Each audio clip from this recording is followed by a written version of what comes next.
নমস্কার।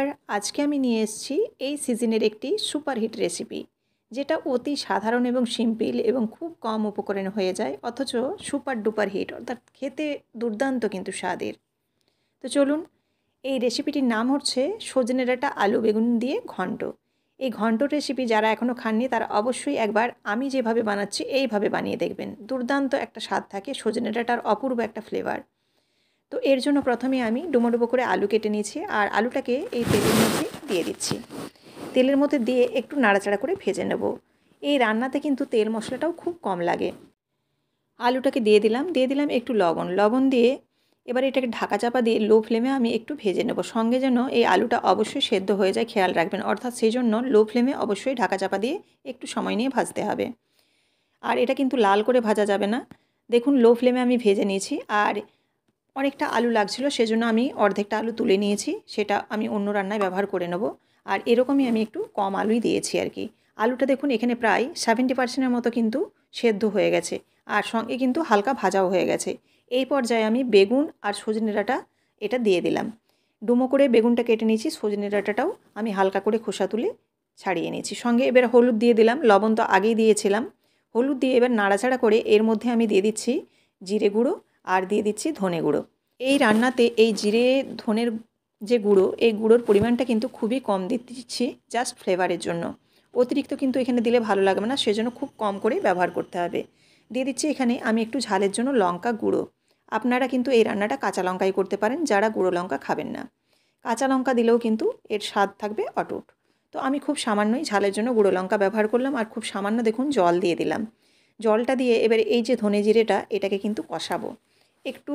আবারও ঢাকা চাপা দিয়ে দেবো, ঢাকা চাপা দিয়ে আবারও কিন্তু কষিয়ে নেবো। আর আলুটা দেখুন প্রায় কিন্তু অনেকটাই সেদ্ধ হয়ে গেছে, সেজন্য আবারও ঢাকা দিয়ে দিচ্ছে, আরও কিছুটা সেদ্ধ হয়ে যাবে।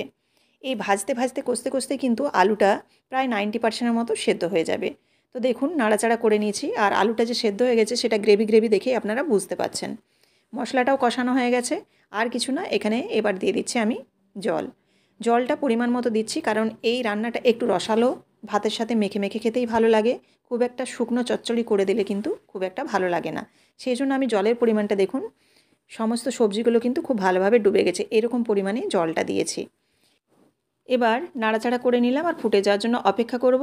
তার আগে আমি দিয়ে দিচ্ছি খুব সামান্য একটু মিষ্টির জন্য। আপনারা চাইলে এখানে চিনিও ব্যবহার করতে পারেন, কিংবা বাতাসাও এক দুটো ব্যবহার করতে পারেন। মিষ্টির জন্য যে কোনো চিনি, বাতাসা বা মিষ্টির মধ্যে যে কোনো কিছু ব্যবহার করতে পারেন। তো এবার দেখুন, ভালোভাবে আমি ফুটে যাওয়ার জন্য অপেক্ষা করলাম, আর ভালোভাবে ফুটেও গেছে। আর এই গ্রেভিটা একটু কিন্তু বেশ ঘন ঘন হবে। আর আলুটা যদি দেখেন যে আলুটা থেকে কোনো গ্রেভি হচ্ছে না, তখন কিন্তু আলুটাকে একটু খুন্তি দিয়ে ভেঙে দেবেন। ভেঙে দিলে কিন্তু একটু গ্রেভি গ্রেভি হয়ে যাবে। আর ঘন্ট মানেই কিন্তু একটু গ্রেভি না হলে ভালো লাগবে না। এই ঝোলটা যদি একটু পাতলা থাকে তাহলে কিন্তু খেতে এতটা টেস্ট লাগবে না। সেজন্য আলুটাকে অবশ্যই আপনারা ভেঙে নিতে পারেন। আমি দেখুন এমনভাবে সেদ্ধ করেছি, আলুটা থেকে কিন্তু যে গ্রেভিটা সেটা কিন্তু অটোমেটিক বেরিয়ে এসছে। এরকম একটু মাখো মাখো পর্যায়ে হলে এটাকে আমি একটা পাত্রের মধ্যে নামিয়ে দেবো। আর চিনিটার কথা বলি, এখানে চিনিটা কিন্তু অবশ্যই একটু অ্যাড করবেন, তাতে কিন্তু এখানে মিষ্টি ভাবটা আসবে না, কিন্তু এই তরকারিটা দুর্দান্ত একটা টেস্ট হবে। আর সবজি তরকারি একটু কিন্তু হালকা চিনি দিলে খুব স্বাদ বাড়ে। এবার দেখুন, আমি কড়াইয়ের মধ্যে বড়িটা ভেজে নিচ্ছি। যা এটা আমিষ এবং নিরামিষ দুভাবেই আপনারা করতে পারেন। সজনে ডাঁটা আলু বেগুনের ঘন্ট নিরামিষ আমিষ দুভাবেই হয়। নিরামিষ রেসিপি আমি এর আগেও দেখিয়েছি।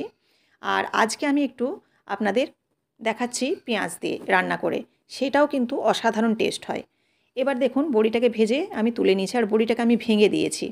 এবার এখানে শুকনো লঙ্কা আর তেজপাতা আর গোটা জিরে এখানে ফোড়ন দিয়ে দিলাম। এইখানে কিন্তু আপনারা যারা নিরামিষ খাবেন, সেদ্ধ করে রাখা সবজিটা এখানে আপনারা দিয়ে তারপর ভেজে রাখা বড়িটা দিয়ে ভালোভাবে নাড়াচাড়া করে নামিয়ে নিতে পারেন।